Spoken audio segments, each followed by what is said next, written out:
I have observed over the years that many students get very excited when they receive their acceptance letter, notifying them that they are now ready to begin their educational journey. Then later, I've marveled that they start anticipating the day when they can finally graduate and receive their degree, get out of school, and get on with life. Maybe the mindset is similar to those who look at a partial glass of water. The optimist sees the glass as half full, the pessimist sees the glass as half empty, and the pragmatist looks at the glass as being twice as large as it needs to be. It's all a matter of perspective and attitude. Each of us probably needs to take some time to reflect upon and come to grips with our attitude about learning and its purpose in our lives. If you really think about it, life is all about learning. Our learning process, understanding who we really are and who we are destined to become, began long before birth and will continue after death. However, a significant part of learning in our mortal life occurs during this wonderful time when we're attaining a higher education.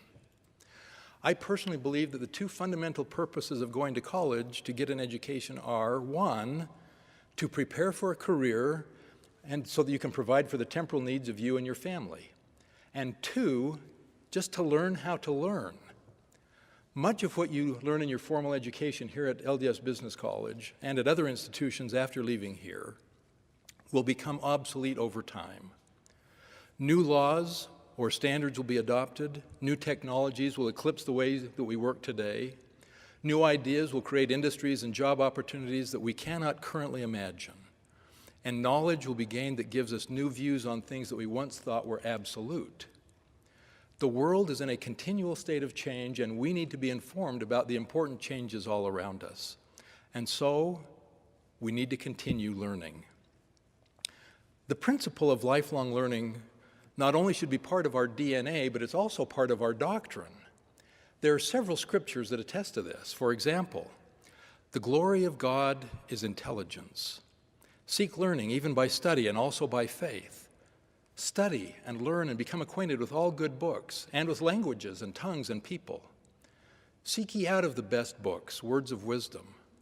Obtain a knowledge of history and of countries and of kingdoms and the laws of God and the laws of man.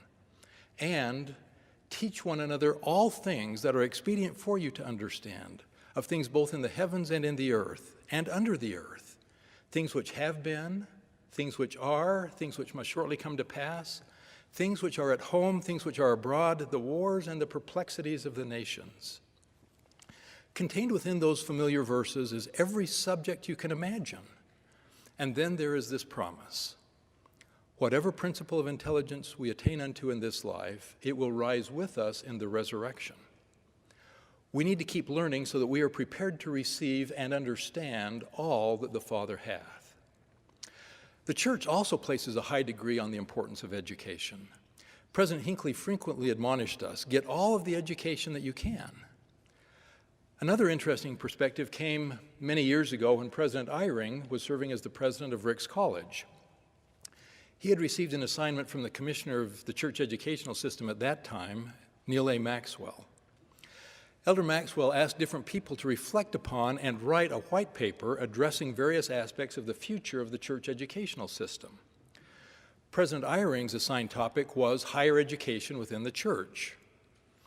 As he wrestled with this topic, he requested an appointment to visit with the chair of the Board of Trustees, President Spencer W. Kimball, who happens to be President Eyring's uncle. President Eyring explained his task and described the conundrum that he had. He outlined his thinking and in essence said, I can see the need for having institutions of higher education in the church between now and the millennium, but I don't see a need for them after that. President Kimball quizzically responded, Hal, where did you come up with an idea like that? In the history of the world, there has never been an organization designed better for accumulating and disseminating knowledge than a university. The curriculum may need to change, but surely we have many things yet to learn. And we will continue to have that need even during the millennium. As a result, the church continues to support 5 wonderful institutions of education: BYU, BYU-Hawaii, BYU-Idaho, LDS Business College, and BYU Pathway. As each of you knows, many elements factor into the higher education decision. Will I go to college or not? Which college or university will I attend? What will I major in? What are the options after graduation? Do the long-term benefits exceed the costs? Can I afford the cost? Or am I smart enough to be successful? I know that each of you has your own list. Sometimes the decision to go to college or to go back to college is influenced by some job experience that helped you see that the path you were on did not look very promising. Perhaps you had a job of one kind or another that you did not enjoy very much. For some, it might have included delivering pizzas, or scrubbing floors and toilets, or changing the diapers of somebody else's children. For others, it might have been repeatedly asking the question, do you want fries with that? There are others who perhaps had to go to a boring office every day and complete the same mindless tasks over and over and over again. And then there are still others who maybe did not have much hope of even finding a job without getting an education. For nearly every person, some kind of work may seem meaningless or impossible to endure. Hopefully, as you complete your formal education, your future career will provide you with many rich and fulfilling experiences. However, with every job, there are lessons for life that can be learned. If we are observant and reflective, we can learn and apply those lessons to ourselves from a wide variety of experiences. If we are wise, we can learn from the experiences of others as well. We do not have to experience everything ourselves to learn some of life's important lessons. I would like to share with you some lessons from my earlier work experience that perhaps may be of value to you. I have entitled these remarks, Lessons Learned from the Glass Shop. My first real job was working in a glass repair shop. A counselor in our bishopric had purchased the business and needed some cheap custodial help. His daughter liked me, and so did he, so I started working at age 15 on Saturday afternoons after the shop was closed. I cleaned the office, swept the shop floors, and scrubbed the bathrooms. Since I was there alone almost all of the time, I often wondered if what I was doing really mattered and whether or not anyone really cared. I later learned that the first thing on Monday morning, the owner would look over the shop to make sure that everything looked organized and in place and was ready for business. The office manager would check out the bathrooms, and she was always grateful when they were clean. Even if you think that what you do is insignificant, someone will be paying attention and notice, even if that person is only you. I continued working on Saturdays through my high school years. I also worked full-time in the summers during high school and prior to serving a mission. Over time, I became an assistant glazer. For those of you who don't know, a glazer is someone who repairs broken windows, fixes broken screens, and replaces windshields on cars. It was good, honest, honorable work, and I learned many valuable skills that helped me develop some home repair skills over the years. But working long hours in a glass shop was one factor that helped motivate me to want to get a college education. I didn't want to stay doing that same job the rest of my life. However, I did learn some important lessons from my boss about hard work, being honest, keeping commitments, and meeting deadlines, etc. I also learned much from the various work assignments that I had. Among the many, these 4 lessons provided valuable insights for me and hopefully will be meaning for you as well. Our glass shop had contracts with many of the car dealerships in town and to repair broken windshields that needed repair before the cars could be sold. So when I turned 16 and received my driver's license, the owner would let me drive the cars back to the respective dealerships. For a young man with a newly minted driver's license, it was a dream come true. I drove all kinds of trucks, vans, and cars. I had Fords, Chevys, Oldsmobiles, Buicks, Cadillacs, Pontiacs, Plymouths, Dodges, Datsuns, Mercedes-Benz, all kinds of cars. One day, my boss came to me and said there was another car that needed to be taken back to the dealer. He handed me the keys to a brand new Porsche. I was awestruck. I had dreamed one day of owning a Porsche, and now the opportunity had come to drive one. I sat down in this beautifully handcrafted leather seats and let my hands caress the steering wheel. I checked the mirrors to make sure that everything around me was visible and safe. I started the engine and listened to it purr. I wanted to give it some gas to hear the powerful roar as it jumped into life, but I thought better of it because my boss wasn't too far away. It was one of those moments, fortunately, when I had the maturity and the wisdom that kicked in just in time. As I think about it now, I can hear echoes of President Oak's talk when he asked the question, where will this lead? I backed carefully out of the shop, turned down the long driveway, and headed for the street. Once at the head of the driveway, I looked both directions to make sure that all was clear.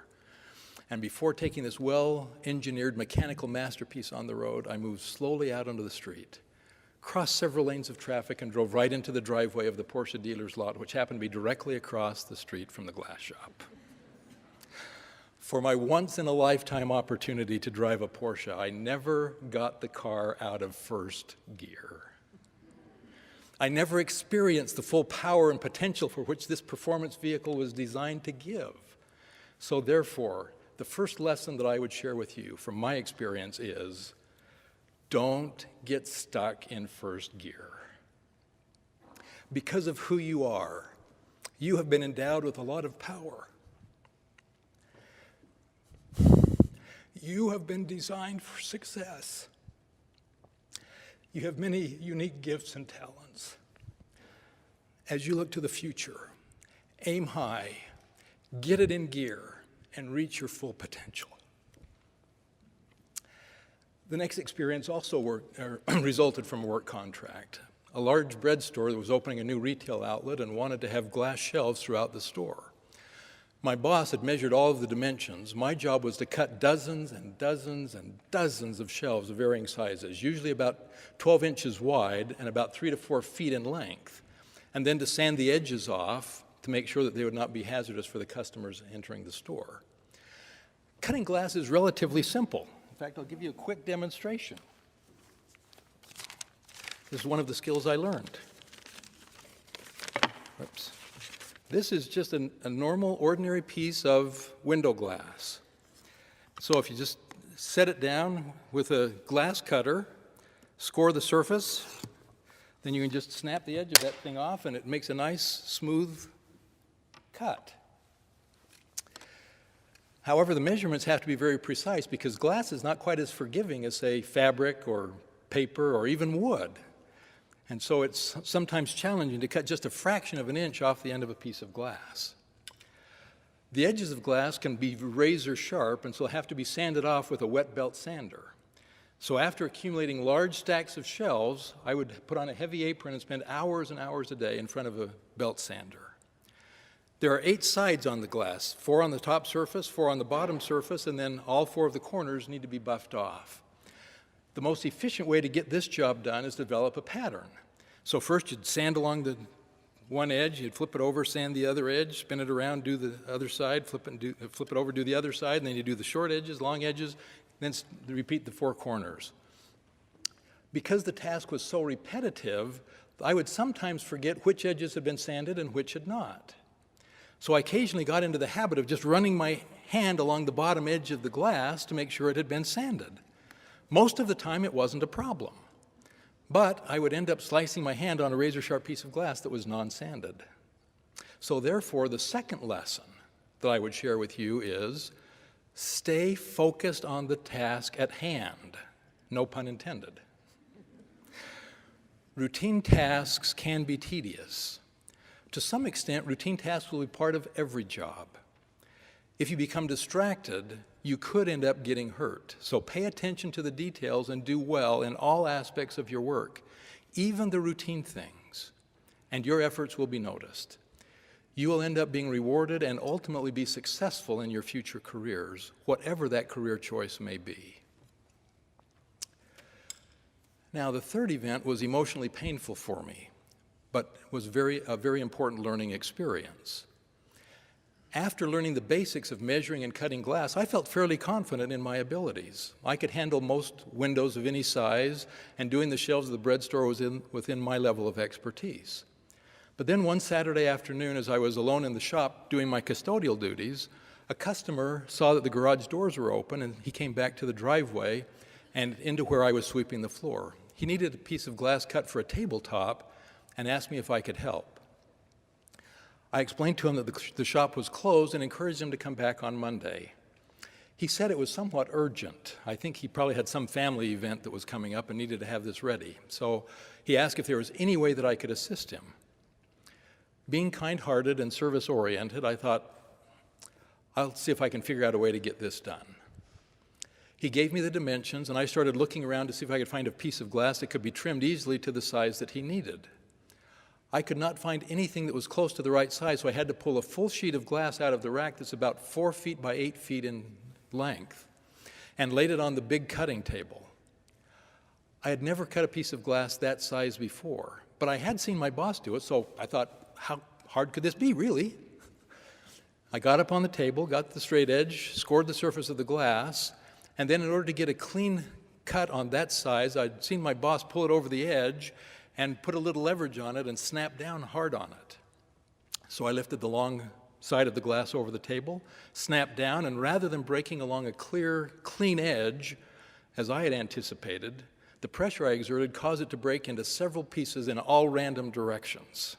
None of the leftover pieces was large enough to cut the dimensions that this man needed, and I was not going to try to cut another full sheet of glass. I felt so badly and had to apologize to the customer for not being able to help with his need. I invited him to come back on Monday. My mistake cost the owner a sizable sum of money for breaking such a large piece of glass. I don't remember if he had me pay for it out of my meager salary or not. I think he was outwardly teaching me the importance of forgiveness, or at least forbearance. Therefore, the third lesson I learned was, understand the limits of your capabilities. I realized and had to accept the fact that I did not know as much as I thought I did. There is nothing wrong with pushing yourself and testing your limits, but it is also important to recognize when you need to have help from somebody that has more experience or more education. While your potential has no limits, your current capabilities may not be all that you need them to be.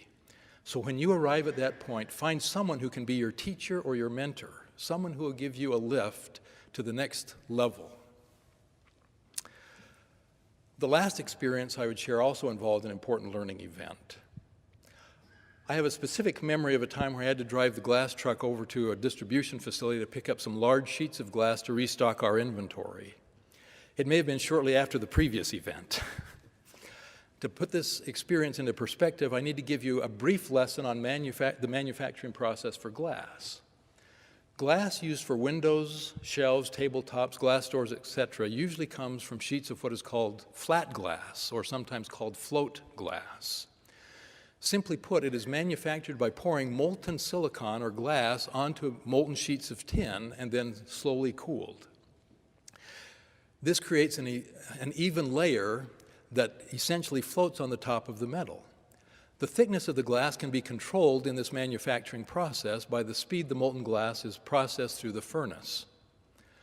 Typical window glass, single strength, is about 3/32 of an inch thick. Double strength is 1/8 of an inch thick. Doors, shelves, and tabletops are usually used plate or crystal, which can be 1/4 of an inch to 3/8 of an inch thick.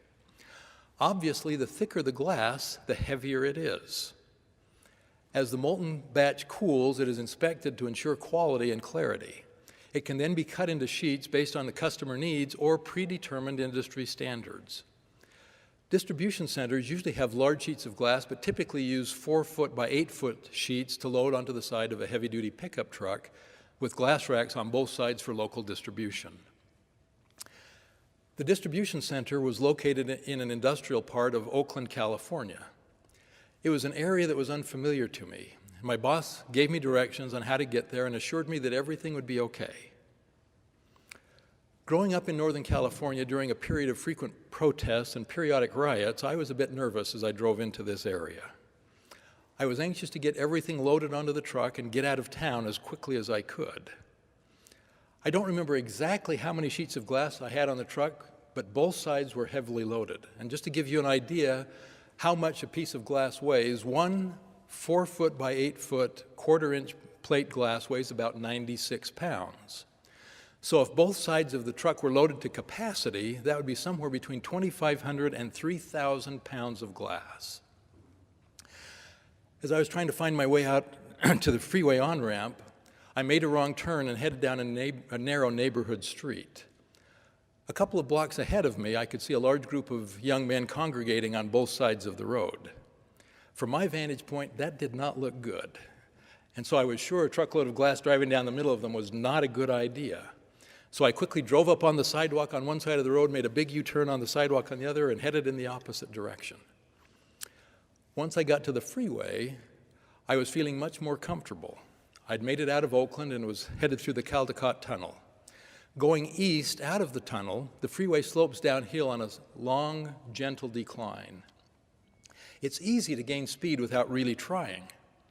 When I looked at the speedometer, I was going much faster than I was comfortable with carrying such a heavy load, but rather than slowing the traffic down on the freeway, I decided that I would move to the far right lane where I would not impede traffic flow. I signaled to turn, checked the mirrors, looked both directions, checked my blind spot, and then turned the wheel. Nothing happened. I turned the steering wheel slightly to the right and then to the left, and nothing happened. I realized that the front wheels were not responding. The load on the back of the truck had shifted backwards just enough to change the center of gravity for the entire truck, and the front tires were not touching the ground. At that point, I carefully applied the brakes until the truck slowed and I felt the front tires make contact with the ground again. And after pulling over to the side of the road and I stopped hyperventilating, I readjusted the load to make sure that it wouldn't fall off and have sheets of glass all over the freeway. Then I drove slowly back to the shop and got the truck unloaded. The fourth lesson gleaned from working in the glass shop was, keep your load balanced. As you go through life and you have the additional demands and responsibilities heaped upon you, keep your load balanced so you do not lose control. Prioritize your life and set goals for the things that you need to do so that you can focus on and accomplish the most important things first. And remember, the Lord is always there to help carry the load. He has stated, "Take my yoke upon you, for my yoke is easy and my burden is light." If we are yoked with the Savior, He will carry the heaviest part of the load for us. Help us keep our wheels on the straight and narrow path and be our guide to make it back to safety. I have great confidence in the rising generation. I look at you and have great hopes for your future. Accomplishing what you are capable of achieving, however, won't just fall into your laps. It will require a lot of hard work. Take advantage of the various learning opportunities that you have throughout your life. By doing so, the Lord gives us encouragement with this promise. And if a person gains more intelligence, or knowledge and intelligence in this life through his diligence and obedience, he will have so much the advantage in the world to come. So as you look to the future, wherever you go, you will have wonderful opportunities and be faced with some interesting challenges. You can learn valuable insights from any situation and any circumstance if you are mindful and are paying attention. Hopefully, you'll always remember to keep your life in balance. Understand the limits of your capabilities. Stay focused on the task at hand and get out of first gear and get going. Make this world a better place because you are a part of it. In the name of Jesus Christ, amen. Thank you for joining us for devotional here at Ensign College today. We encourage you to share your thoughts and comments and also to share this link with someone who might benefit from the message. Here at Ensign College, we believe that God can help us grow both spiritually and professionally, and we offer programs like accounting, social media marketing, medical assisting, and many more. If you would like to learn more about the programs we offer, scan the QR code on the screen or click in the link down below. And make sure to like and subscribe and join us next time for devotional.